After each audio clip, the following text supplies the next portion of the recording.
Assalamualaikum warahmatullahi wabarakatuh.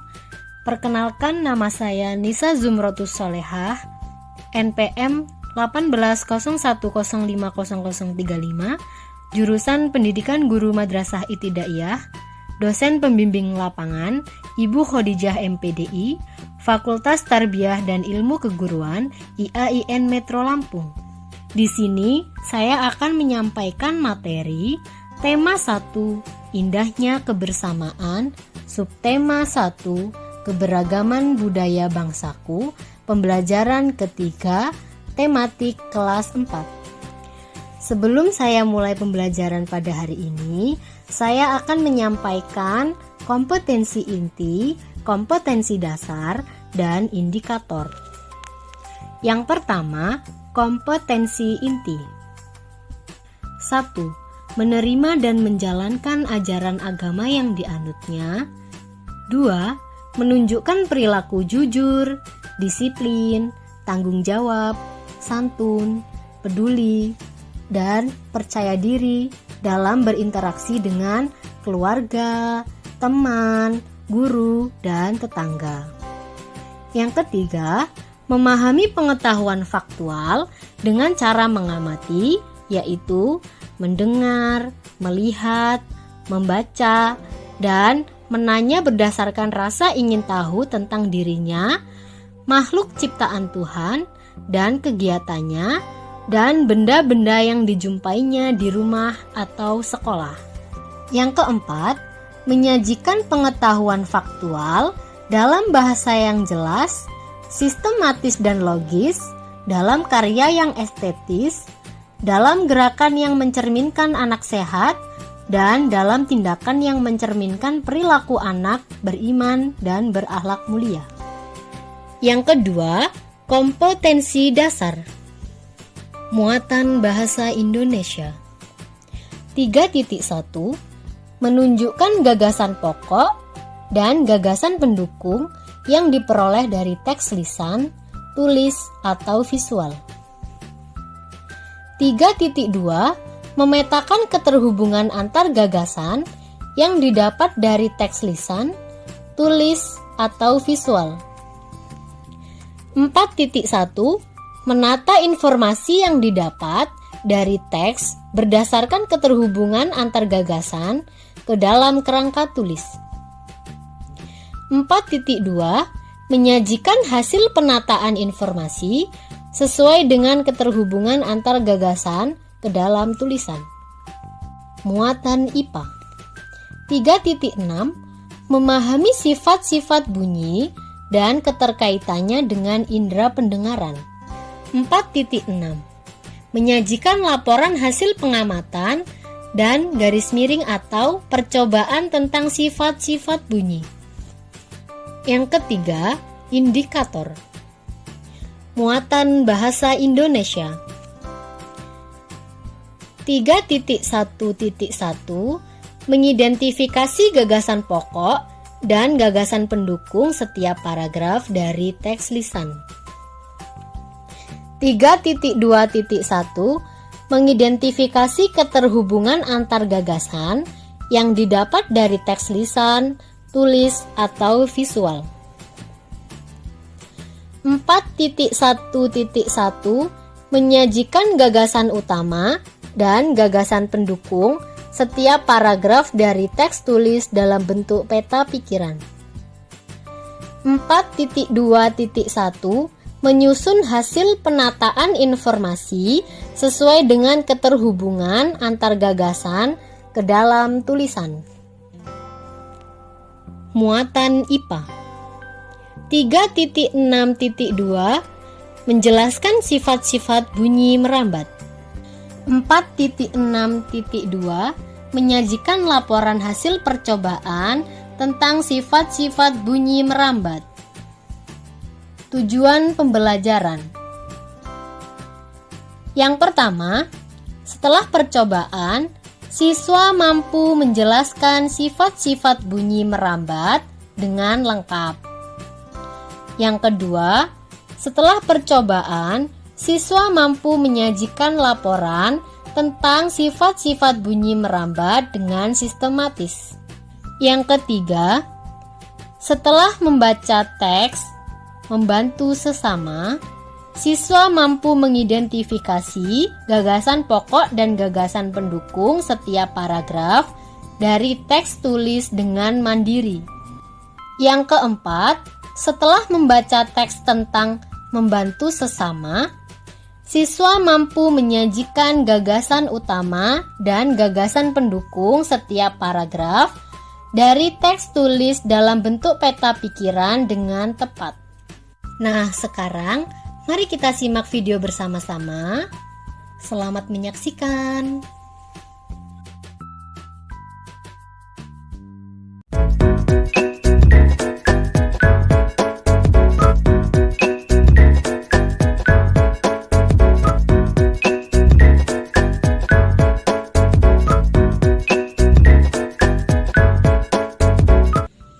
Assalamualaikum warahmatullahi wabarakatuh. Waalaikumsalam warahmatullahi wabarakatuh. Apa kabar anak-anak? Alhamdulillah luar biasa. Allahu Akbar. Sebelum kita memulai pembelajaran pada hari ini, sebaiknya kita berdoa terlebih dahulu. Ketua kelas dipimpin berdoa.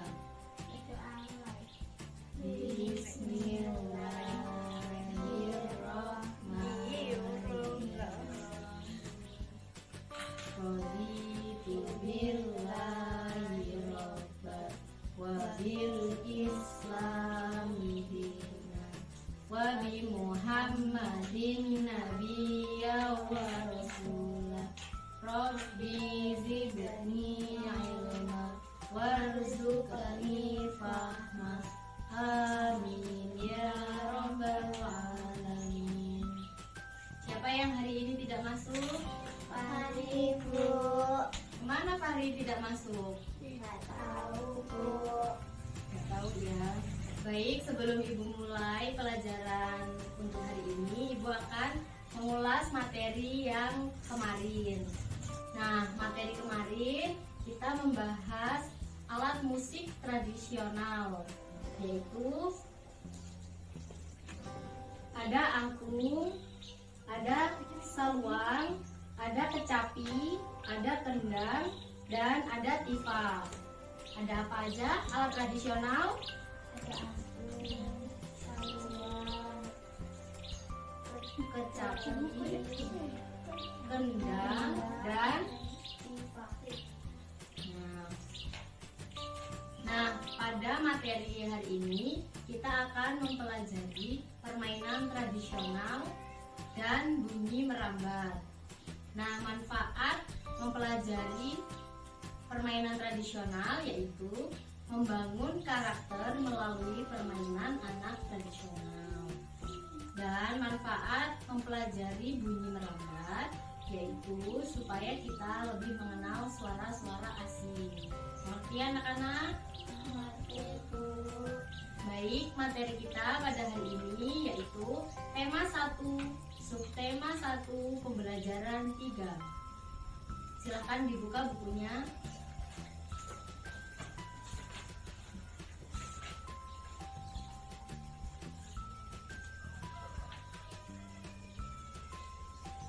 Permainan tradisional apa yang ada di daerahmu? Rambut Bagaimana cara memainkannya? berjalan di atas bambu. Sudah pernah? Sudah. Baik, hari ini kamu akan mengenal beberapa permainan tradisional. Yaitu yang pertama, benteng-bentengan. Pernah dengar enggak? Benteng-bentengan atau rerebonan adalah permainan yang dimainkan oleh dua kelompok penawan dan tertawan. Masing-masing kelompok terdiri atas 4 sampai dengan 8 orang dan memiliki satu tempat sebagai markas. Markas atau benteng bisa berupa sebuah tiang, pohon, atau pilar. Permainan tradisional yang kedua yaitu gobak sodor. Pernah dengar atau tidak? Pernah guru Bisa memainkannya? bisa Permainan gobak sodor atau galah asin atau galasin dilakukan di lapangan. Arena bermainnya merupakan kotak persegi panjang dan dibagi menjadi beberapa bagian secara horizontal dan vertikal. Dan untuk bermain benteng-bentengan atau bermain gobak sodor dengan baik diperlukan beberapa keterampilan, yaitu yang pertama jalan, yang kedua lari, dan yang ketiga lompat. Mengerti anak-anak? mengerti guru Nah, sekarang Ibu ingin kalian berkelompok lalu berdiskusi tentang pengalamanmu saat mencoba salah satu permainan tradisional tersebut. Silakan dibuka bukunya.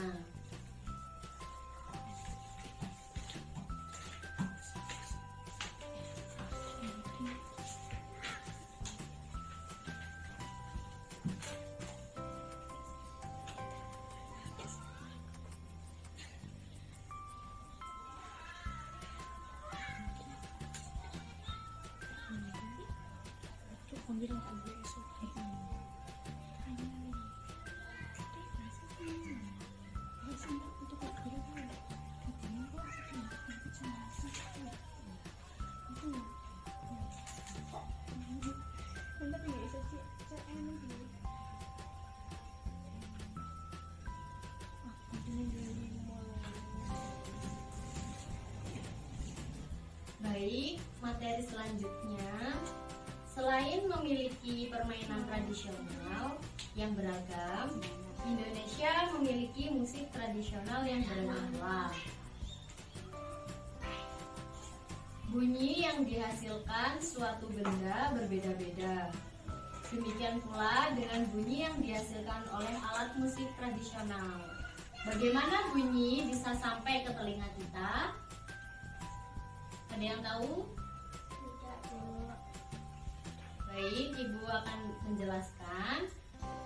Kita dapat mendengar ketika gelombang suara melintasi udara dan masuk ke gendang telinga, melintasi telinga tengah, telinga dalam, dan akhirnya ke pusat pendengaran di otak kita. Mengerti anak-anak? mengerti guru Baik, kita akan melakukan percobaan berikut. Percobaan pertama, kita akan membuat telepon dari gelas plastik dan benang kasur. Sini, maju ke depan.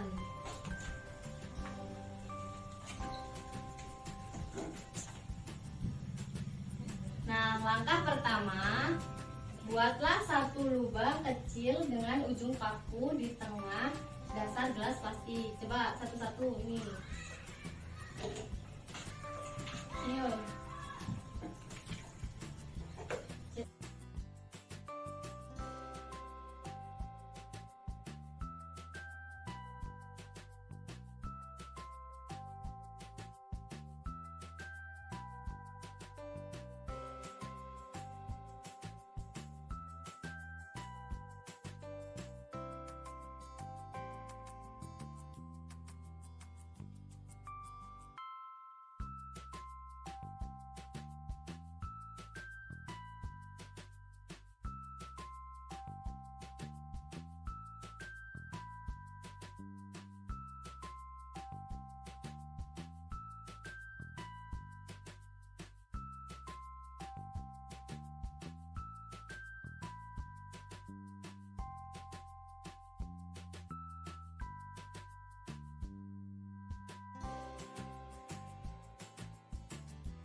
Langkah yang kedua, siapkan tali atau benang.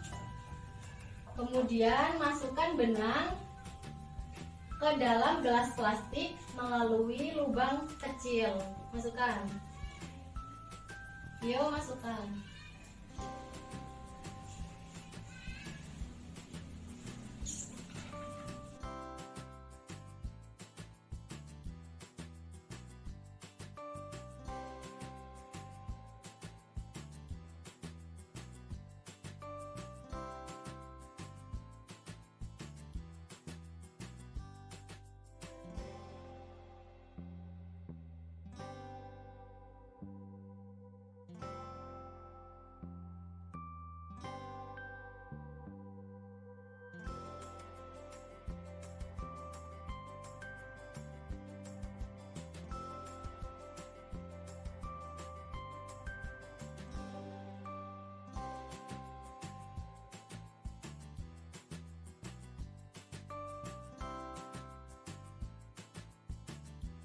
Buatlah simpul supaya benang tidak lepas.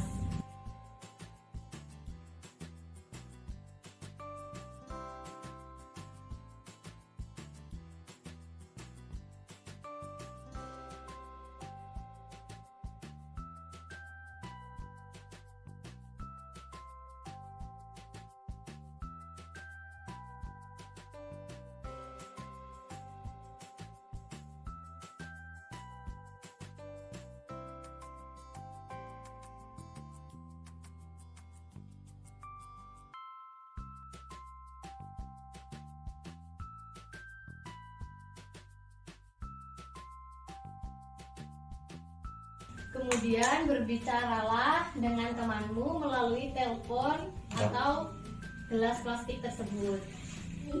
Coba sekarang berbicara. Halo Lina. Gantian. Halo Pio. Halo. Bisa terdengar atau tidak? Bisa. Coba sekarang lepas benangnya.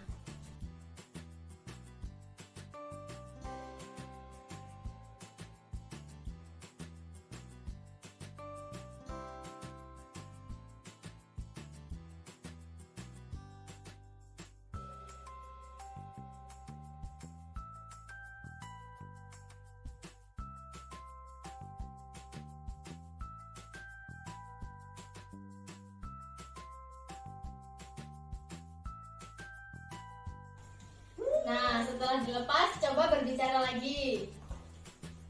Halo Lina. Kemudian, Halo Pio. ada perbedaan tidak? Ada Bu. Kalau yang sudah dilepas benangnya, bisa terdengar atau tidak? Tidak Bu. Baik. Percobaan yang kedua, yaitu mengidentifikasi sifat bunyi merambat melalui benda cair. Nah, di sini ada air,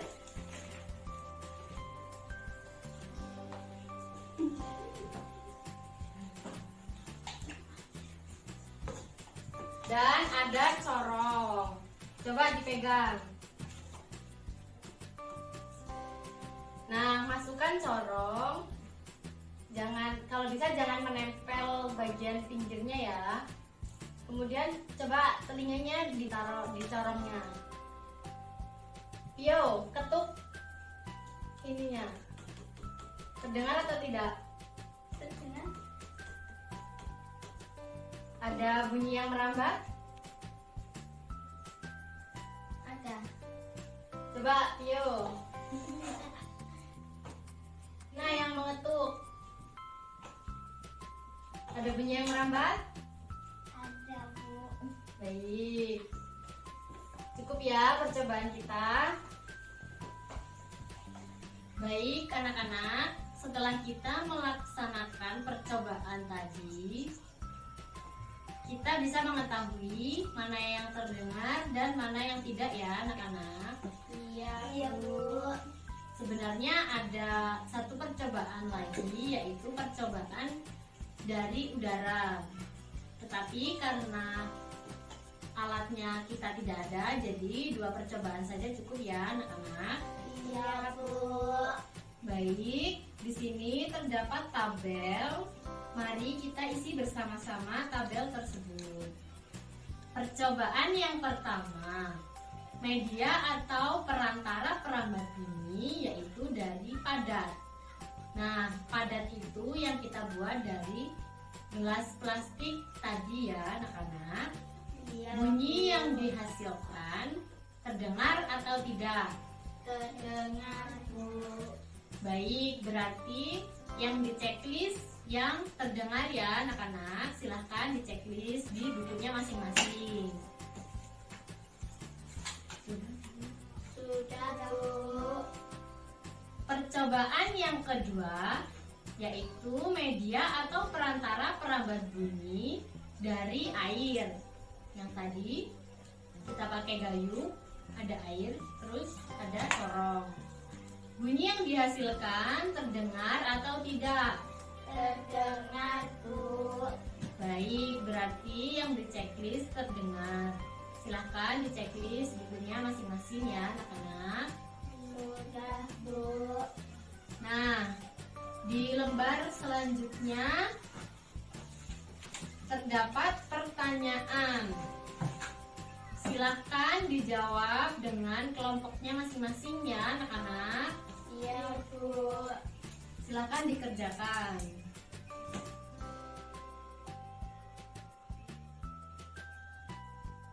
Sudah selesai berdiskusinya anak-anak? Sudah, Bu. Silahkan maju kelompoknya dijelaskan di depan ya anak-anak. Ya, Bu.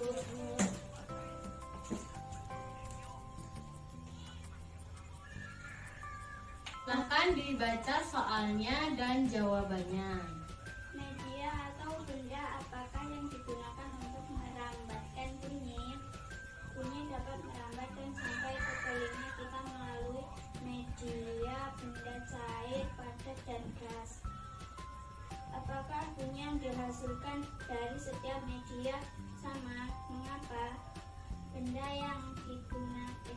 yang dapat digunakan untuk membuat bunyi adalah benda padat, cair, dan gas. Lanjut. Apa yang dapat kamu simpulkan tentang perambatan bunyi? Tidak bunyi yang dihasilkan dari setiap media tidak sama alias berbeda karena setiap media menghasilkan gelombang bunyi yang berbeda. Apa yang dapat kamu simpulkan tentang perambatan bunyi? Bunyi memerlukan medium perambatan bunyi dapat merambat di benda padat, cair, dan gas, tapi tidak dapat merambat di ruang hampa. Baik, cukup.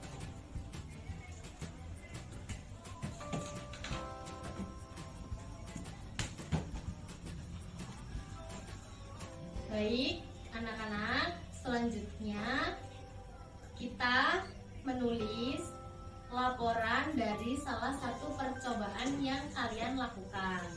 Nah, di situ ada laporan kegiatan percobaan. Silahkan isi tabel kalian sesuai dengan kelompok kalian masing-masing.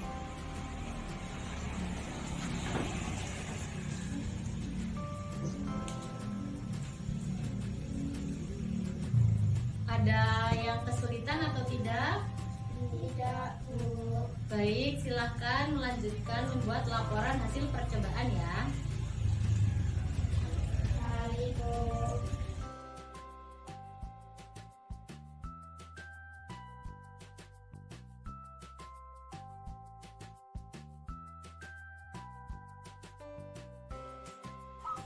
Nah, kita sudah mempelajari sifat bunyi merambat ya anak-anak. Iya, Bu. Nah, bunyi itu merupakan sebuah getaran yang ada di udara. Perlu diketahui, segala hal yang bergetar dapat dipastikan bisa mengeluarkan bunyi. Misalnya, ketika kamu berbicara pasti akan mengeluarkan bunyi. Mengapa? Karena ada pita suara yang bergetar di tenggorokan kalian. Karena ada apa? Ada pita suara yang bergetar di tenggorokan. Benar. Baik, kita lanjutkan materi kita. Baik, materi selanjutnya yaitu kalian ingat tidak mengenai gagasan pokok atau gagasan pendukung? Lupa, Bu. Wah, tidak dibuka-buka lagi ya pelajarannya. Baik, Ibu jelaskan kembali. Gagasan pokok merupakan inti atau ide utama dari sebuah paragraf yang kemudian dikembangkan menjadi paragraf utuh. Gagasan pendukung merupakan tambahan informasi untuk mendukung gagasan pokok. Berarti gagasan pokok itu ide-ide pokok yang terdapat dalam bacaan. Sedangkan gagasan pendukung itu yaitu untuk melengkapi gagasan pokok. Baik, pada pembelajaran sebelumnya kalian sudah membaca cerita tentang siap menghadapi musim hujan. Ingat tidak? Ingat, Bu. Nah, bacalah sekali lagi cerita itu dan tulislah gagasan pokok dan gagasan pendukungnya. Gunakan diagram-diagram yang terdapat di buku tema kalian. Mengerti anak-anak? Mengerti, Bu. Baik, silakan dikerjakan.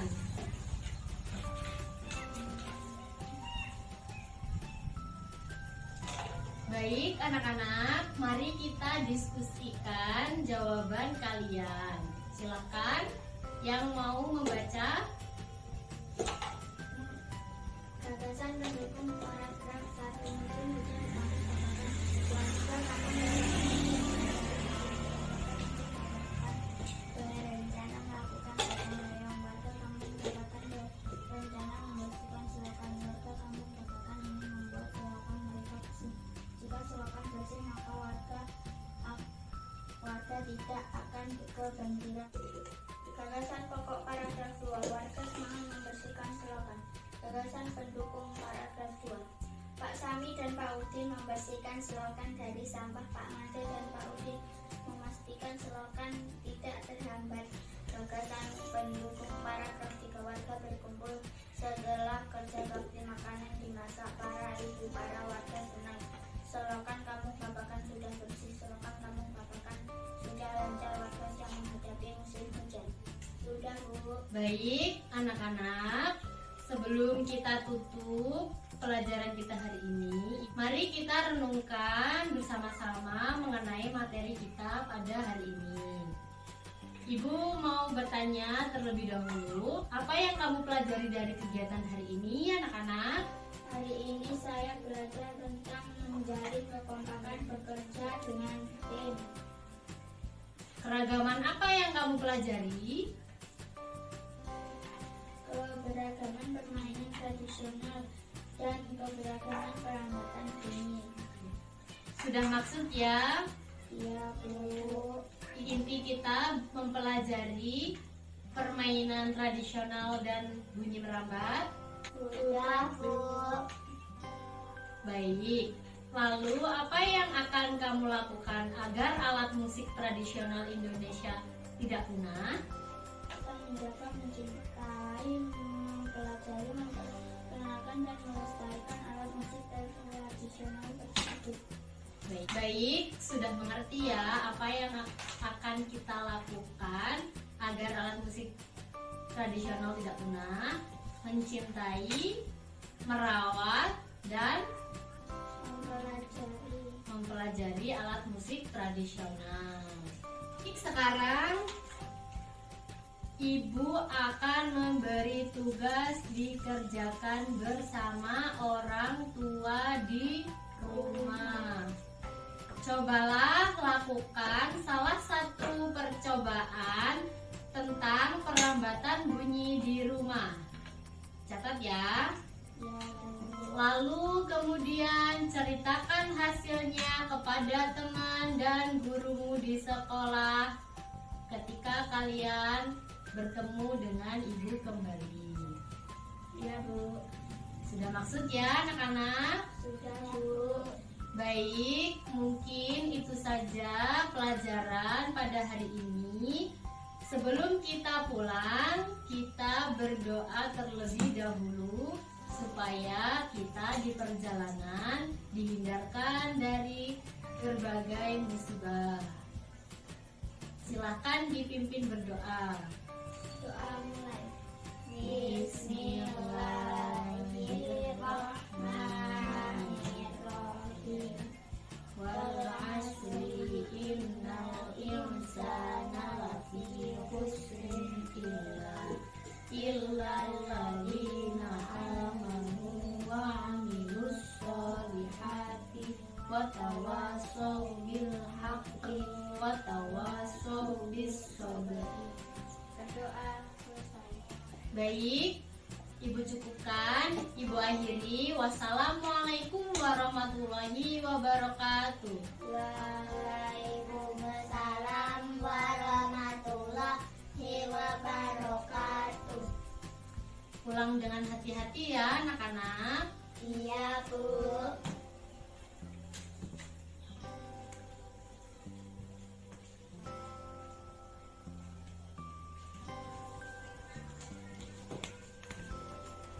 Kesimpulan pembelajaran. Materi kita pada hari ini dapat disimpulkan perambat bunyi. Bunyi dapat merambat dari sumber bunyi ke tempat lain melalui media. Media tersebut adalah benda gas, cair, dan padat. Faktor yang mempengaruhi cepat rambat bunyi yaitu yang pertama, jenis medium. Medium benda padat dan cair merupakan penghantar bunyi yang baik daripada udara. Hal ini disebabkan susunan partikel zat padat dan cair lebih rapat daripada susunan partikel udara. Faktor yang mempengaruhi cepat rambat bunyi yang kedua yaitu suhu medium. Semakin besar atau meningkat suhu medium, maka cepat rambat bunyi akan semakin besar. Hal ini dikarenakan pada saat suhu medium meningkat, molekul-molekul medium akan bergerak lebih cepat. Gerakan tersebut akan menimbulkan tumbukan antar partikel medium yang frekuensinya semakin besar. Dengan meningkatnya frekuensi tumbukan ini, energi akan berpindah dalam waktu singkat, sehingga cepat rambat bunyi akan semakin cepat. Kesimpulan materi selanjutnya yaitu gagasan pokok dan gagasan pendukung. Gagasan pokok. Gagasan utama atau gagasan pokok adalah pernyataan yang menjadi inti dari sebuah pembahasan, atau dengan bahasa lain, gagasan utama adalah gagasan yang menjadi dasar pengembangan sebuah paragraf. Gagasan utama biasanya terletak pada kalimat utama yang biasanya terletak di awal dan akhir paragraf. Namun, ada pula paragraf yang gagasan utamanya berada di awal atau di akhir sekaligus. Selanjutnya, gagasan pendukung. Apa sih gagasan pendukung itu? Gagasan pendukung adalah gagasan yang fungsinya menjelaskan gagasan utama. Gagasan pendukung umumnya dinyatakan oleh lebih dari satu kalimat. Mungkin itu saja yang dapat saya sampaikan. Semoga bermanfaat. Saya akhiri. Wassalamualaikum warahmatullahi wabarakatuh.